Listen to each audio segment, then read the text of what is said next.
Hello বন্ধুরা, আমি পিঙ্কি। তোমরা কি কখনো ভেবে দেখেছো আমরা পেঙ্গুইনরা কেন উঠতে পারি না? আমাদের পূর্বপুরুষরা উঠতে পারত, কিন্তু মিলিয়ন বছর আগে আমাদের শরীর এভাবে হয়েছে এই ঘন হাড়গুলো ডুবতে সাহায্য করে।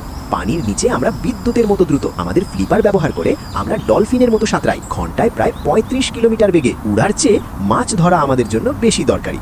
এখন আসি অন্য প্রশ্নে, আমরা কিভাবে এই হাড় কাঁপানো ঠান্ডায় টিকে থাকি? আমাদের কাছে আছে প্রাকৃতিক জ্যাকেট, আমাদের আছে 4টি স্তর ঘন জলরোধী পালক।